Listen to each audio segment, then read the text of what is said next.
If you don't get pumped up by that, I can't help you. I don't know what to say. Hey, welcome to the show, everybody.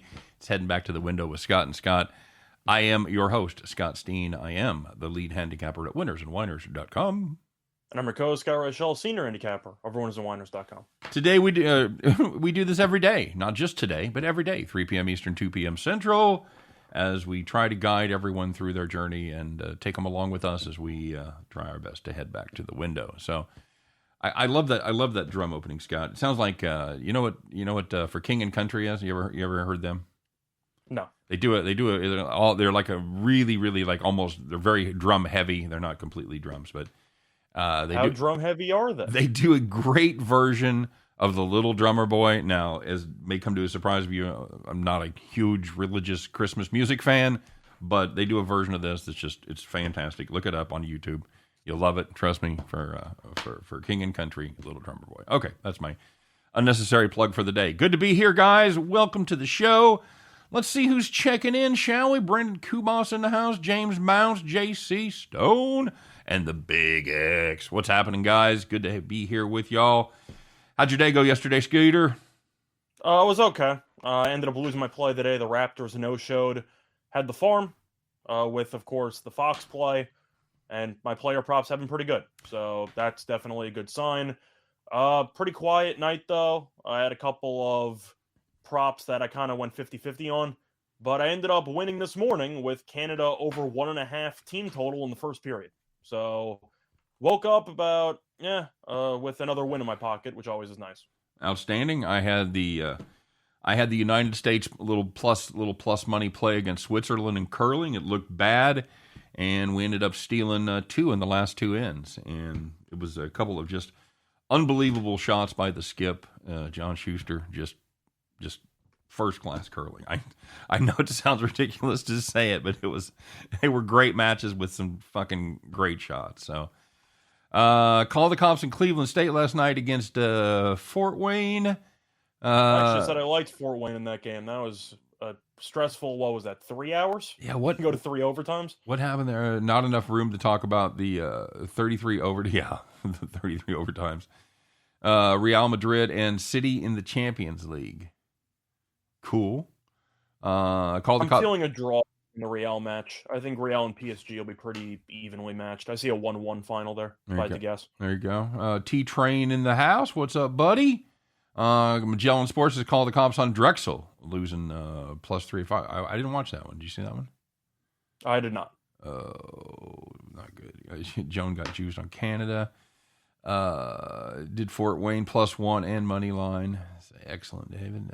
Good call on Fox last night. Thanks, Zach. It didn't look great there. It looked great at halftime. It didn't look great in the third quarter. A little bit of the fourth quarter, and then it looked okay. So, by the way, Joan, I'm a bit confused. You said you got juiced on the Canada over. In what, hockey? Was it? I thought it was 6.5. Did it close 7? That's not good. I don't know. I know they went over the team total. Good number there. Of course, guys, let's get all the housekeeping out of the way up front. Of course, welcome to the show. Of course, don't forget to like and subscribe. Hit the thumbs up. Hit the subscribe button if you're here on YouTube. If you're catching us on Twitch, Twitter, Facebook, do the appropriate things to show how much you love the show. We appreciate it. And, of course, check out our pals over there doing their thing at Just Parlays, Jim Williams and Chris King, every day at 1:30 p.m. Eastern Time, as they talk about just parlays and so much more. And, of course, we want you to head over there to MGM. We're doing a great deal with BetMGM. Got all the links and everything in the show notes. And tell me if you like this, Scott. If you bet $10 on any NBA game, you get $200 if either team hits a three-pointer. Huh? Now, I know there's a couple NBA teams maybe you wouldn't have confidence in that, but I think you're getting pretty good money there. You're getting 20 to 1 on somebody hitting a three-pointer. So that's good. Like I said, the links are below. Of course, it's void whichever it's prohibitive if you don't have it in your state. If you're in Missouri or Utah or something, or Texas, whatever, I'm sorry. But if you are lucky enough to be in a state with gambling, BetMGM almost certainly is there, so make sure you check out that link. And, of course, you must be 21 to play. I can't imagine what it's like to live in a state that doesn't have proper sports gambling, right? I can't relate. How soon they forget. What do you been legal 2 weeks now? I think it's about a month and change. Okay. Oh, is that right? It's been a month in New York already? I believe so. My God. I'm trying to remember the first game that it was legal in. I want to say it was the Chiefs Broncos weekend.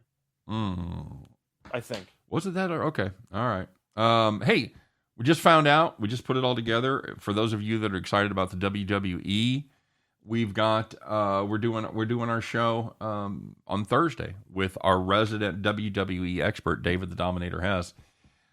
When I say he likes wrestling a lot, Scott, I'm not kidding. The dude likes, and he knows everything about it. He makes money on it. So, do you think it's going to be a good show? As what is it? I can't remember what it doesn't matter. What did they tell you it was? It's not Hell in a Cell. It's not. I can't remember what I said it was. I live for David down there in Tucson, rubbing it in again. Hey, David, it's 65 degrees here today, so suck it. Of course, it's going to be 15 tomorrow. 50 degrees difference between today and tomorrow. Wisconsin was that way all the time. Yep. It was like 50 one day and then 10 the next day. It was a disaster. The king of that is Colorado. Like if you live in Denver, it'll be 70 and beautiful. You're talking about January. And it's like 65, 70. You're like, fuck, this is fantastic. And you get a foot of snow the next day. So yeah, you just got to make sure Aaron Rodgers visits when it's like 50. Would you guys? All right, let me put it out there. If we did a NASCAR show, knowing that we are novice NASCAR bettors, probably a little over average, but we are not NASCAR experts. If we did a show for Daytona, because we talked about that. If we did a show for Daytona, would you guys watch? So put in the comment section if you'd watch our Daytona preview. All right. So best overs today, says Erica. Erica, loving those overs, man. JC Stone says yes on NASCAR. It's 27 in Pennsylvania. I'm sorry, Joan. I'm very sorry. All right. Okay, dude. We've got some positive NASCAR stuff. So all right, you want to do a NASCAR show Friday? I mean, I'm in for the jokes. I'm going to have to do some research for it, but I'm looking forward to it. Going to have to crack a book. But, yeah, well, and this is where we'll lean on you guys a lot, too, because I guarantee you there's people that watch a lot more NASCAR than we do that are going to be tuning in. But Scott and I are going to do some deep dives. We'll do some digging around, see if we can find some, who's running good. And, of course, Daytona, it's always a fucking crapshoot. I know enough about NASCAR to know that. If you're on the lead lap... I already know you're going to be on the Stenhouse bandwagon, right? Recky Spinhouse? Yeah, Recky Spinhouse. Bet on the Rex, yes. The only thing I know is that NASCAR was something I was always interested in when I was a lot younger. Mm-hmm. But I know when it was pandemic time, NASCAR is one of the first leagues to come back. We did the show every week. Yep. I actually made a killing on it. I did too. Hopefully that carries over. I did too, man. You just had to find out you had to find your niche, and we all did very well, which I don't know, surprised me. I've got a buddy of mine. I didn't bet on Kyle Busch to win any of the weeks, so that worked out. We were with another guy. God rest his soul. He's still alive. He's just not with us anymore. But every week we'd pick 3 picks, and fucking Kyle Busch would be one of his picks to win every time. Every time. It was just sad. He didn't win, and then the next year he won like 4 races or so. But yeah, Joe and I didn't upload a UFC video on Saturday. I probably should have because I actually did pretty well personally on the card. But I thought it through. Nothing really jumped off the page. So I just ended up not doing it. Oh, that's beautiful news. I did pretty well, but I shared none of my picks with you, so suck it. Yeah, pretty much. Yeah. T-Train worked for NASCAR for 31 years. I think that would be a cool job. Like, were you down there like one of the individual NASCAR judges or officials that you check the car and you watch the pit stops and all that? Like, said he did 31 years and retired 10 years ago. Haven't watched a race since. I can see that when you have to do it every Sunday for... I don't know, whatever they have, 30 races, 34 races, I don't even know, but a fucking shit ton. I could see that after, what would that be? You're closing in on $1,000. You're over 900. You do that for 31 years. I could see. He's the Joe West of NASCAR officials. He's not the Joe West. He's the Steve Palermo, I'm guessing. No, I was saying that he was around for the all-time race record. That's a lot of races. That's a lot. That's a ton of races. I wonder if he can sing like Joe West. Our family always bet Indy 500 with picking the three drivers and average finishes. Yeah, that would be fun. I could see that. Although I saw Eric ask before for our favorite total of the day. Yeah. We'll talk about one later in the show. We do. We have a... he was a flagman. Oh, you could teach me how to do... Oh, there's a real skill to that. Because you always watch like the pretend flag people, the honorary, and they suck, and they're waving it like this. Oh, fucking to do the flourish. Oh, I'd love to. It's all about the wrist. I bet it is. That's my guess. That's my guess. You know what all the flags mean, Scott? That's kind of fascinating. You're talking about. I know the basic ones. I'm not sure what you mean by all of them. I might be forgetting one or two. You know what the blue flag with the gold line through it? Blue flag with the line. Yeah, you ever seen that? it? I don't know. Move over. Move the fuck Oh, really? over. I wish I had one of those when I drive on the highway. Michael said he got really good at betting on Russian table tennis. We had our guest on, Allie Barnes, this weekend for our pre-show, and she did the same thing. And she would just look for inefficiencies in the line. It was a brilliant strategy, Scott, and I'm kind of ashamed of us for not thinking of it, because she would just compare lines and find out where the value was. She knew nothing about the sport. She just played it completely from a numerical standpoint and made money. So, are you trying to rant to me about shopping your lines when I'm like the master of mentioning that I shop my lines? no, I'm in, just like, saying we never thought about that for table tennis. We're like, well, table tennis. I've never bet table tennis. That's a little bit too. Well, fuck, we never saw the sports. I've done it for actual tennis. We never saw the sports shut down either. That is true. For a while, it was just table tennis for like a week or two. It was just table tennis. That was all there was, man. I'll never forget, Scott, and then we're going to go on to stuff. First night of the pandemic, the first video I made after the pandemic hit, when Gobert did the thing and they fucking just shut the NBA down in about 45 minutes. I did a... college basketball was the morning after, right? Yeah, they started, like they came to... On the Wednesday, they came to... Some of them canceled, and then some of them showed up. And like the Big 12, they showed up and they canceled it. And one of them was at the Big East, where they started and they fucking quit at halftime. That was the St. John's Creighton game. They played the first half and then they stopped at halftime. Yeah, that would be. So yeah, it was a weird time. Anyway, hey, let's get to it, man. Let's find out what happened yesterday, shall we? And I just wanted to talk for half an hour to T-Train and get all the fucking stories, find out who's a dick and who's cool. But you know what? We can't do that. So let's do it. Let's find out how it went yesterday for y'all. We'll find out who were the winners, who were the whiners, who took it in the shorts, and who took it to the bank. Let's find out on today's edition of Call the Cops. All right, we're going to fire it up in the NBA. If you had the Bulls team total under 118.5 firing up against the Spurs, you just needed Chicago to score less than 36 points in the fourth quarter. That doesn't sound unreasonable. That caps out to 144 for the game. So, yeah, that's a pace that you don't think they're going to get. Well, you'd be wrong. The Bulls, they ended up finishing up with 120 points, which means they put up 37, I'm going to guess, in the fourth quarter. Not good. If you had the Bulls team total under 118.5, that was 75% of a great bet. Unfortunately, it was 100% of a loser. And for the standard portion of, they call it overtime, not undertime, if you had William and Mary and UNC Wilmington under 140.5, you had 126 points in regulation. It's an even number, so you know where this is going. Game landed 153 after overtime. Not good. Not good, my friend. I told you I liked William and Mary. I thought that was too many points, so... Unfortunately, the game is already going on when we did that. So, speaking of over machines, hello, Northern Colorado. If you had Southern Utah, though, on the side, plus 3.5, you thought you were absolutely golden. Why? Because they led by 17 points with 5:22 left. Let me say that again. You're catching 3.5, and you led by 17. You're 20.5 to the good. Can you just... And no overtime. And can you just not give up a 21-point fucking run to end the game? Southern Utah says, we cannot do that. I'm very sorry. Northern Colorado finished the game.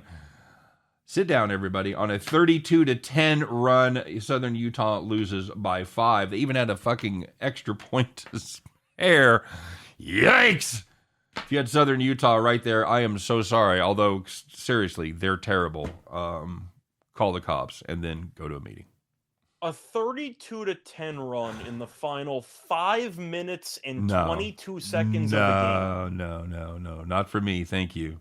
With no overtime. No. That is absolutely wild. That's insanity right there. I don't even know how you pull that off. No, it's you go, well, they're going to come back. And like, no, they're going to come back and fucking Yeah, they're going to win come by back 5. and win by 2. Like, Yeah. that's fine. They win by 2. You win. Right. You win. Yeah. Northern Colorado wins. Everybody wins. But Everybody no, wins. they just decided to ruin your hopes and dreams. Not good. Not good. All right. So for every winner, there's a whiner, and for every whiner, there's a winner, and you know who you are because these are the picks that were just. It was like taking Hendrickson to get a sack or Stafford to throw an interception. It was a lock. That's what I'm saying, and there was an easy victory because you were sitting in the rocking chair. So, the first one, if you had the Pelicans +3 against the Raptors, I did not. I actually had the Raptors. Me too. The Pelicans led by 16 points at halftime, and they won by 30. Complete no-show by Toronto. Yeah, I don't know. I don't understand that. Toronto had everybody healthy. Yeah. Totally blindsided me too. I had that it was a premium pick. I also had K-State. That one was that was a good game. They were down at halftime, came back, but that Toronto game, it was kind of a rocking chair the other way for us, where you could just crawl underneath a rocking chair. Tell you what, though, I do like that Kansas State started to go a bit smaller with their lineups. They actually looked pretty good. Yeah. Not great. They might not make the tournament, but they at least changed things up, and I'll give Coach Weber props for that. Kansas State is a lot like the USA curling team right now. They're going to have to just about win out, and probably still won't do it. But they're hanging in there, though. They are. It's a thing with K-State, this late season surge that they get themselves on. So, taking another look at college basketball, if you had, I put it in backwards, buddy. Sorry. Oh no, here it is. You skipped the middle one. You're right. There it is. My bad. If you had staying in the NBA, if you had the Kings Nets under 230, 3 of the quarters had less than 49 points. And unlike some other games that happened, there was no miracles that happened there late. The game landed 194. Hello. If you had the under 230 there, no doubt about it. And the last one, if you had Ooey Pooey +18 against Illinois Chicago, they led by 6 at the half. And even they couldn't blow it. They lost the game, but they didn't blow the cover. They ended up losing by 3. Ooey Pooey, according to Ken Palm, is the worst team in the country, by the way. But they covered. Yeah, that's right. Yeah, matters, Ken Palm doesn't rate them against the number. Every dog has its day. Every rose has its thorn. That is true. Brett Michaels would agree with that. That's absolutely correct, sir. All right, let's check in on the comments here. What do we got going on? Raptors took the red pill. God, I think they took the pill that like the spies keep on them in case they get cat. That's the pill they took, where they just fucking start foaming at the mouth about 30 seconds later. Tillman Pond's out. Ja is questionable. We'll talk about for tonight's game. Yeah, well, Ja's the big one. Of course, Tillman's a good backup big man, but he hasn't been that big. He hasn't really had that much of a role because you still have Clark, you still have Jackson, you still have Adams. So they still got a lot of big men that you can kind of rotate in and out. So it doesn't seem like they're in, I'd say, bad shape in terms of injuries. But Ja is the serious question mark, and I don't really know how you can bet the Grizzlies without knowing if he's going to play. I know they were good without him earlier in the season, but we know how good Ja is. Like, you'll lose a decent amount of points if you gamble on it now, and Morant's ruled out at the last minute. Yep. He's not only the straw that stirs the drink, he's about half the drink. So, Bronco Devil says, interesting to hear about the regulars' lives before we all got the Scots fever. It's a terrible thing. There's no cure for that, by the way. There's no cure for Scots fever. I won like 29 grand on. So that's who it was, Scott. Yeah, Magellan. I mean, you were on the right side of the Northern Colorado comeback, so he sent the. Glad we could help. Yeah, he sent the ticket there. He said he won like 28 grand on a 4-teamer last night, in part based on that farm play. Pink Scott on Twitter about it. Yep. Thanks to you. You're certainly welcome, Magellan. Those are the fucking kind of stories we like to hear. You also got to give a shout out to Kudla for no-showing that match against Nakashima, because he won, I believe, 2 games in the entire match. Absolutely just punted the damn thing.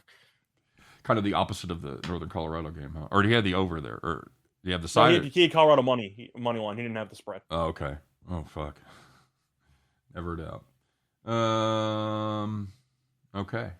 What do you got for tonight, bud? Anything you like? We got anybody asking you about anything? Did I miss anything while I was doing the thing there? I didn't see much. I feel like it's a lot of people that's just talking about either bad beats that happened last night or just going through some soccer scores. Man City's I see up 2-0. They should be. Sporting isn't exactly good. They're fine, I guess, but Man City's Man City, so they're up 2-0. Yeah, that's kind of all there is to it. I do see it 0-0 in the Real game. I think that'll probably end in a draw. But you have anything you like for today? Over there in the Premier, no. I'm not going to handicap soccer. Not in soccer. It's the Champions League, actually, but I mean in general. I don't hate Memphis -3. I like this. I think this team's in college. I think this team is maybe finally learning how to play together, Scott. And Cincinnati's been an inconsistent team all season long. I was impressed with what this Memphis team did on the road to Houston. That certainly has my attention. Cincinnati just 1-4 last 5 against the number 4 and 6 at home overall. I'm on. I really need to do. I need to brush up on my bracketology just because I'm a little bit behind. Yeah. Memphis, I know, is 14-8. They had a couple of pretty underwhelming losses earlier in the year. They actually didn't age that horribly, but they've won 5 in a row. They've looked pretty solid in conference play. They're 8-4. Yeah. My question for you is: do you think people were a little bit too harsh on Penny Hardaway earlier in the year? Perhaps. We'll see. I think the jury's certainly still out. But yeah, I mean, I think there were some high expectations for that team, and they certainly didn't meet them early. And like you said, they took some bad losses, took some bad conference losses too. They've got losses to East Carolina on there, and I'm looking at the other bad loss. I get SMU's not as bad in retrospect. The loss to Georgia's not great. I know Georgia's a Power 5, but that team's bad. Somebody asked, John, did you ask a question I missed? You see a question from John Doe? Yeah. Do we like Charlotte tonight? NBA, I assume. Yeah. Once again, I feel like this is a spot where something that's common in the NBA. You see a team that is pretty awful defensively against another team that's just awful defensively. The total in this game is a cool 244.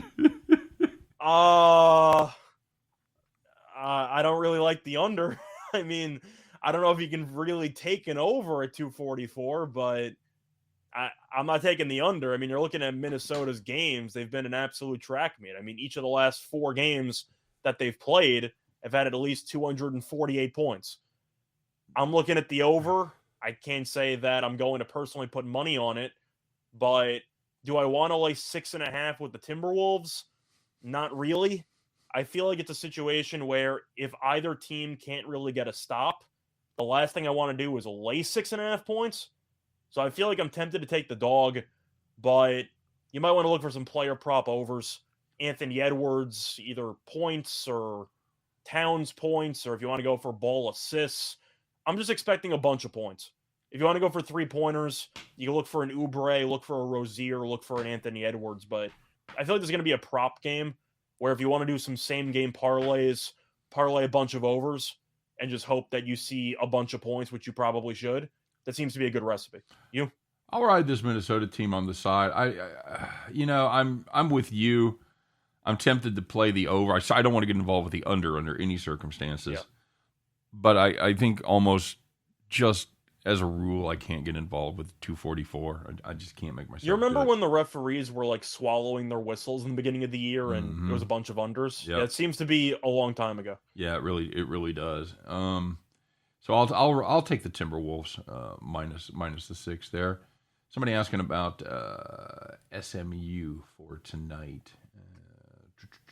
Let me get to it here. By the way, Tony, I would love to. I'd love to see. I keep threatening to come up there in the summer for a lobster roll, and now I have extra incentive because I get a lobster roll and hear some fucking NASCAR stories. And but James wasn't talking about SMU tonight. He was talking about them to win the conference. Oh, sorry. They do have the head-to-head because they did end up beating Houston. Plus 160. I feel like that's not enough value for me because even though they have the breaker right now over Houston, they have the same record. Yeah, Memphis breathing down their neck. That seems to be the type of conference where it's just going to come down to like the last couple of games. last game or two. I feel like in a 3-horse race, I need a little bit better than plus 160. I know SMU does have head-to-head wins, I mentioned, against Houston.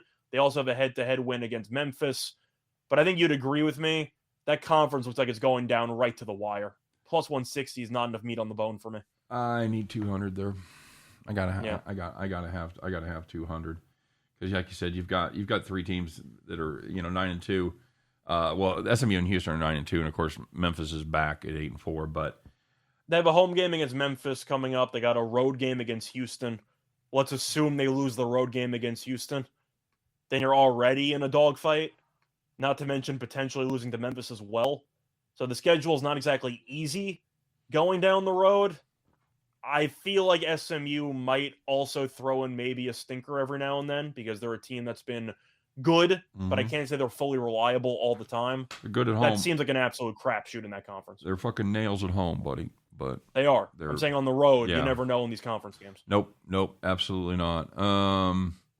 Yeah, I do think the value is going to go up, James. I think especially if Houston comes out and dominates in their next game and puts the stink of that Memphis game a little bit behind them, I think maybe you're going to go up to 165, 170.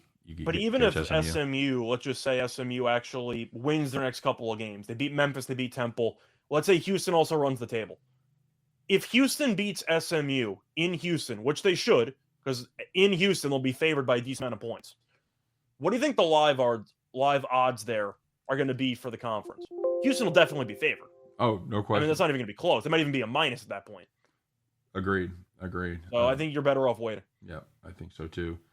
Somebody talking about Colorado or Oregon State tonight against Colorado. Oregon State catching 4, but I think I know you had a video on that one. He's got him on the money line. You did all the deep dive on this. You did. What's that? Oh yeah, it was one of my totals plays. Yeah, absolutely. As far as the side goes, good luck. That's what I'll say because good advice. Oregon State could easily win the game just because they're at home, whatever. But Oregon State's 3-19. I mean, they're 3-9 at home. They're 3-19 overall. They're 5-16-1 ATS. They're really awful at everything. Yeah. Colorado's not good against the number, but they are 15-9 overall, so they're definitely the better team. I like the under, but that's basically it. Like, if you want to go to the window backing a 3-19 team, I'm rooting for you, but that's not for me. Yeah, I agree. I assume you're getting a good price there on that, but anything else? Wisconsin and Indiana. That's a great question. I mean, you know that I'm the master of constantly fading my favorite teams or the schools that I root for, but do you want to bet against Indiana in Assembly Hall in the unranked versus ranked spot? Because nope. It's the classic system play where Indiana should have beaten Wisconsin on the road earlier in the year. I believe they were up double digits at the half, and they completely just blew the game. But at an Assembly Hall against Wisconsin, I have to go with Indiana, right? I mean, I've been back in the system play the entire season, and it's done pretty well. I cannot. I had somebody asked me earlier about my Tigers of Missouri going up against Arkansas. Arkansas. Not there, it isn't. It's in Kansas. It's the Arkansas River, but the state is Arkansas. So, a little fun fact for you. This is a game. Scott, you know how many Missouri scored the first time these two teams played? 48. 29. Put up 15 in the first half, said, hold my beer. I don't feel like we can put up that many in the second half. And they didn't. Arkansas win by 35 as a 14.5 point chalk. So now, this game, Arkansas is 7.5, 8 point chalk. By the way, they scored 43. What's that? In the first meeting. They scored 43 in the first meeting. No, dude, I'm looking at it. They scored 15 in the first half. No, dude. They lost 87-43. No. I'm looking at ESPN. I was 64-29. That's completely made up. I remember that game. No, it's not made up. I'm looking right at it. It's not made up. Against Arkansas? Yeah. All right, now it says right here, Missouri lost by 44. All right. Hang on. Now I want to know. So I don't know what you're talking about. All right. So They talk scored for 28 points in the second half. nope. Talk for a minute while I look this while I look this up. Okay, well, I'm right. So while you find the evidence that proves I'm right, I actually wrote an article about that game. Missouri has been a lot more competitive at home. Unfortunately for them, they're still not good at basketball. Arkansas had the classic letdown spot. I can't even call it a letdown because they really fought to the final whistle. But they ended up playing against Bama, lost on the road by 1 after they beat the number 1 team in the country. So I'm not going to blame them for that. Alabama's still a tough place to play. You're going to Missouri, so I'm expecting a lower scoring game. I like the under in this game. I think the total's just too high. You're looking at a spot where we know Missouri's offense got absolutely clamped by Arkansas last game, but we also know Missouri loves to slow down the pace. So I think you'll see a lower scoring game. I like the under. So I'm not gonna tell you what site I'm using, but it's the one I use for my stats all the time. It's a fucking legit site, and Okay. And then I looked it up independently because I don't trust ESPN all the time either. But yeah, you're right, dude. And it was. I mean, it's not impressive. Like they scored 43. It's not like there's a huge. The weird thing is, crazy whatever. I swear to God, it's the Mandela effect. Because when I saw 29 points, I was like, "That's right. I fucking remember that game where they scored 29 points. It was unbelievable." So not only did I see that, but I had confirmation bias in my head that I remembered that score. So the point is, they scored 43 that was either way. fucking They bizarre. got absolutely buried. That's really all that matters. No, my fucking brain's going away. That's what matters, bud. I'll let you worry about that. But I like the under. All right, I just think you're looking at a spot where Missouri at home should play better defensively. Right. We saw Missouri at home hold Auburn to less than 60 points. See, the total just seems too high. The thing is, with the side, I think it's suspicious because you look at the game they won by. What did you say they won by 44 last time? Yeah, they won by 44. It was 87 to 40. And the line was 14.5, and now it's 8.5, and now it's 8. So to me, that seems like an okie doke spot to bet on Arkansas. So I'll play the Tigers there, man. And I could be a horrific loss by 30 points or something. Joan wants any thoughts on the total? I'm leaning under too. I think I have to. I'm not sure Missouri can score. No, I mean that's the thing. Any kind of a defensive team, they're going to struggle. You know, they put up 50 against Iowa State, put up 54 against Auburn. And the pace we know for Missouri has been extremely painful to watch. Yeah, it has been. Although they looked good against Ole Miss last time out, but this is an Arkansas team that's won 5 of 6, and or no, actually, it goes a little better than that. They won 9 of 10 and covered 6 straight, so they ain't exactly playing bad ball now. I know Joan asked about New Mexico and Wyoming. Are you walking in front of Wyoming? No, I want to see where it is, especially if it's 5.5. Is it? No, I want to see. Is it a home game or it's a road game? It's at the Pit. Yeah. Still, this is a really not quite a horrible New Mexico team, but man, they've certainly been inconsistent this season. Wyoming's been good on the road, dude. 8-2 against the number on the road. I knew they were strong. I mean, I just don't know how. Even though the first meeting was close, Wyoming's ranked for the first time in, I believe, like 30 years. So good for them. But they're 21-3. They've won 6 in a row. Yep. They went through a gauntlet. They beat like the best teams in the conference, just back to back to back. They've just been rolling. Yeah, they went. New Mexico's won. They went Colorado. They went Colorado State, Boise State, Fresno State, Utah State. Boom. That's pretty good. And you're won looking at all. New Mexico. They've won 2 in a row. They beat Air Force, who sucks. And can I interest you in northern New Mexico? Yeah, not just regular New Mexico. It's not a big urban school like that. It's northern New Mexico, which. That's the point. New Mexico's won 3 out of the last 4. But you look at who they've beaten. They beat a non-D1 team, Air Force, who is 3-9 in conference play, and San Jose State, which is 0-12 in conference play. So against any team with a pulse, I'm not going to back the 2-8 team in conference play with Pitino at coach against probably the best team in the entire conference. By the way, they gave up 77 to Air Force. That requires an effort of unbelievable proportions right there to do that. That is 70 to San Jose State. Yeah, not good. Jones says it is a lot of points. I agree. It is 5.5 and laying 5.5 on the roads. In a conference game, not usually a spot I love, but if I had to play it, and I probably will pass, but I can't. I'm not going to get in front of the team that's playing hot basketball right now. I'm just not going to do it. I can't get in front of Wyoming, man. Not James. Sorry, buddy. Bronco Devil said I commented on old age brain. It just comes from love. No worries, man. That's and the plus side, old age brain. I'll probably forget about it by later today. There was a reason I was supposed to be pissed at Bronco Devil. I don't remember what it is. Oh well, yeah, what the hell. Need a game tonight to help me sleep, like the Eastern Austin P game. Oh man, somebody posted in my comment section because I took one of those as one of my unders. Somebody posted that it had gone over like 23 times in a row. Like, yeah, I don't fucking care.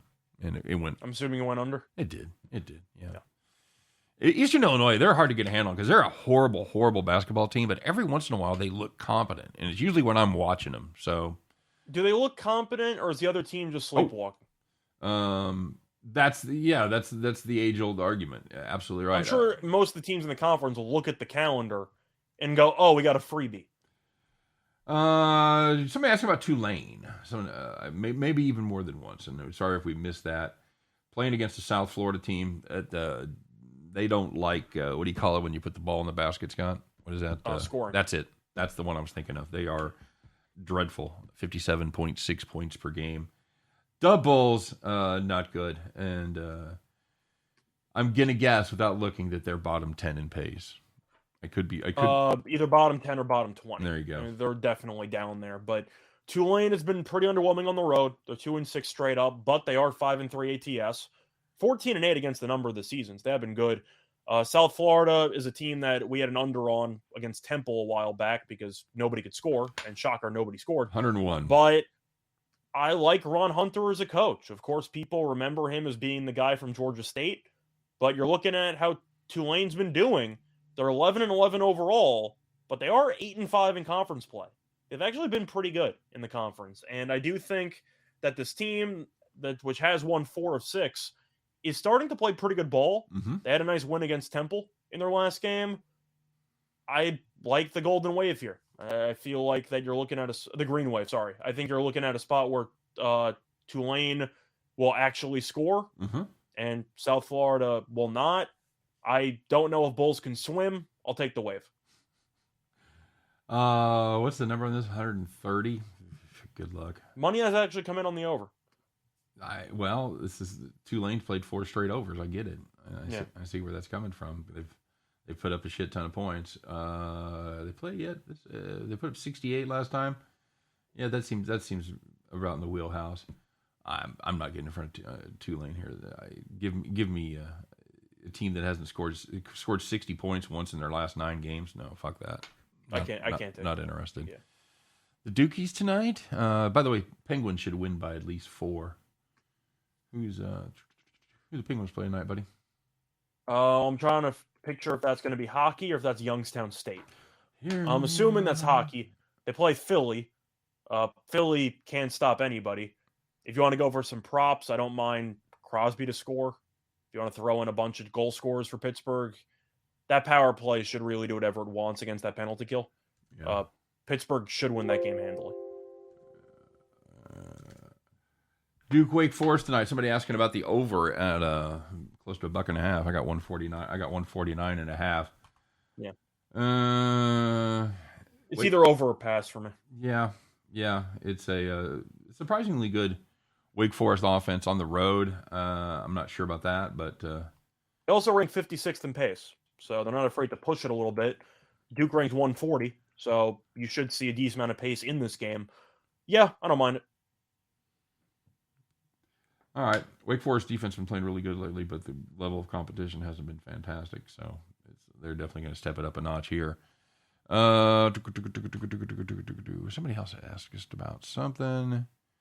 I saw people talking about Villanova Providence. Oh, okay. How about 76ers getting a couple? I would probably lean Boston. Okay. But it's mostly because of the line. Because Philly, we know, is a very tough place to play, most years at least. But, I mean, I like Oklahoma City plus the points against Philly, which is why it was our play of the day for Friday. It's because when you trade Drummond and you trade Curry and you get back a guy who's injured, you're going to be shorthanded. And you're throwing in Korkmaz playing more minutes. You have Paul Reed on the bench, who's an absolute disaster. But Philly getting points at home is tempting. But Boston's been playing great basketball.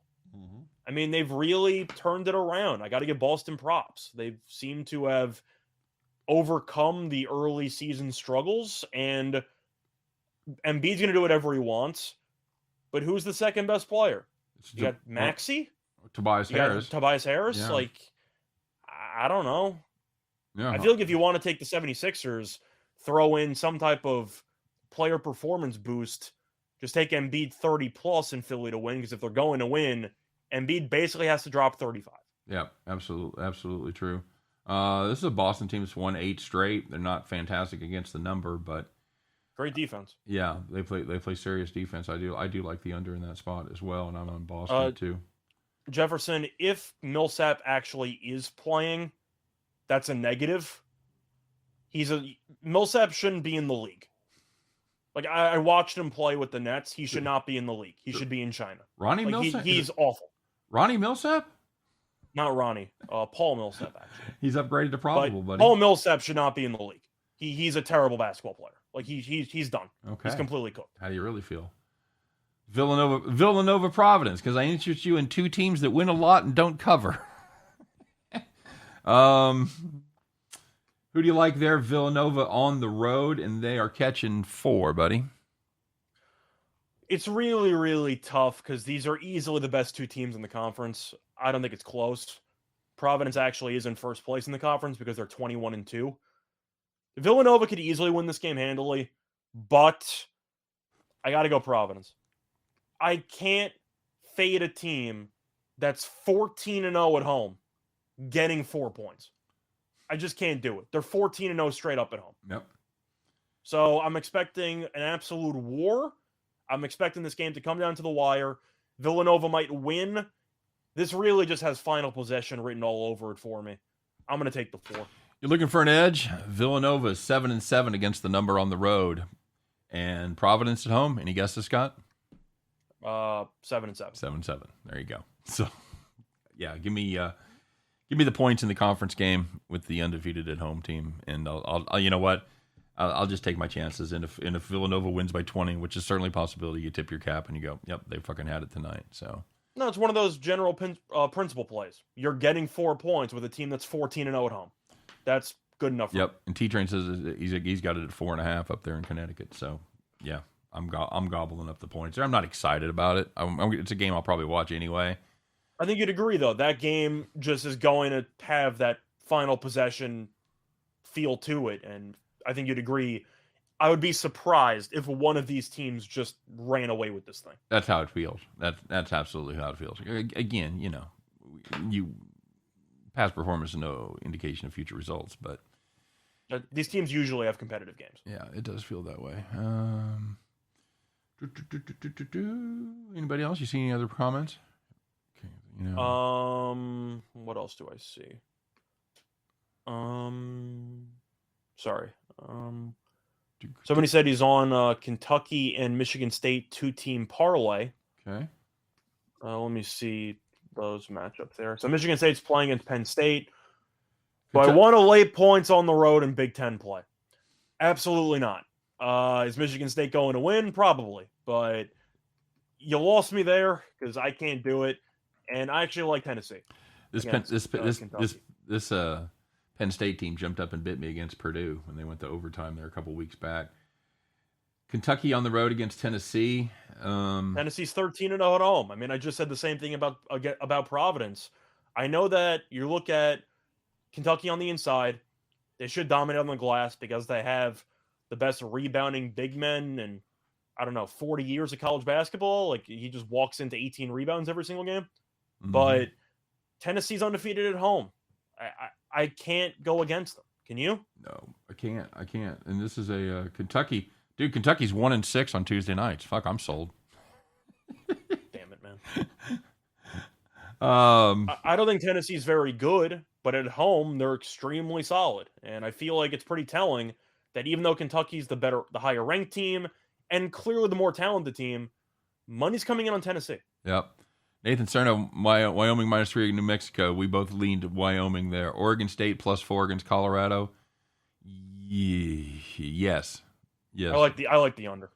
Yeah, that's the better play there. John Cena, Eastern Michigan. Is that Central Michigan? Are they playing? Is that who they're? Let me see that. Eastern Michigan is playing against Central. That is correct. Okay. I'm gonna go with Central. They're both bad. Oh, they're both. Central though is 5-6 in conference play, Yeah. so they've actually not been a total walkover in conference play. But Eastern Michigan's 1-12 on the road. Yep. Central Michigan beat Ball State on the road. I'm not sure how they pulled that off, but Ball State's a really good home team.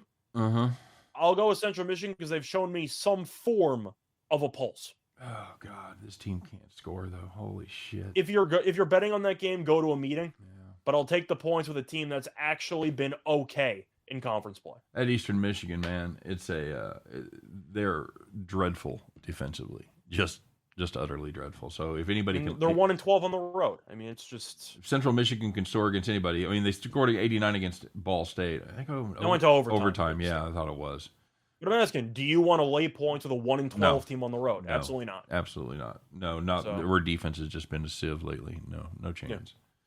Yeah. All right, buddy, you ready? Yeah, let's do it. All right, let's do it here.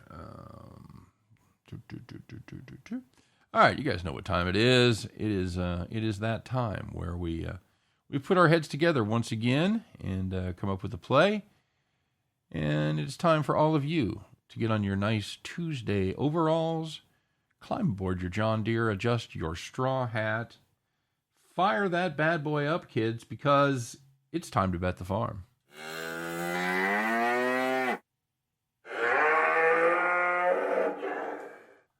All right, Scott, we talked about it a little bit earlier, but some people might not have been with us. So how did that farm play do yesterday? We had a player prop. We had De'Aaron Fox over his point total, and he got there. So a nice winner for us. Cue the banjos!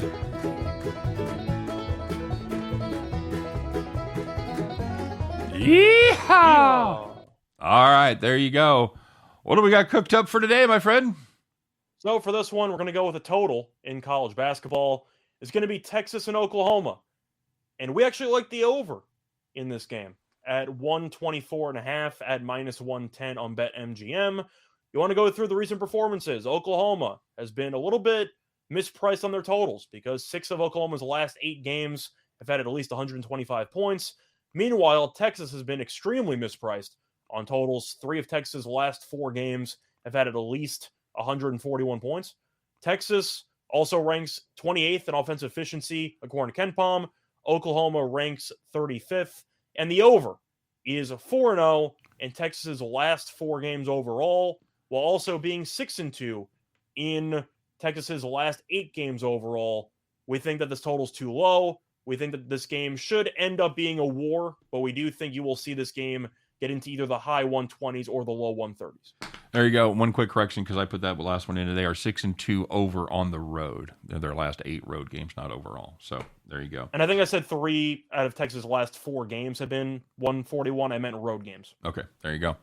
So clear that up. But yeah, we like that play, man. I think this is a good buy low spot, so to speak, on this Texas team that's known for their shutdown defense. But the offense of these two teams, I think, are going to rule the day and at least get us to probably in the 134 range, something like that. So, plus, if it's going to be close, you might see some scramble points. Yep, absolutely true. So that's going to do it for our Bet the Farm play. We like it. You guys have a great day. Thanks for stopping by. As always, don't forget wrestling show on Thursday and apparently NASCAR show on Friday. Vroom vroom. We're gonna have some fun here the rest of the week. But as always, don't forget to join us each and every day, 3 p.m. Eastern, 2 p.m. Central, as Scott and I will guide everyone on our journey as we all attempt to head back to the window. Take care, everybody. We'll see you tomorrow.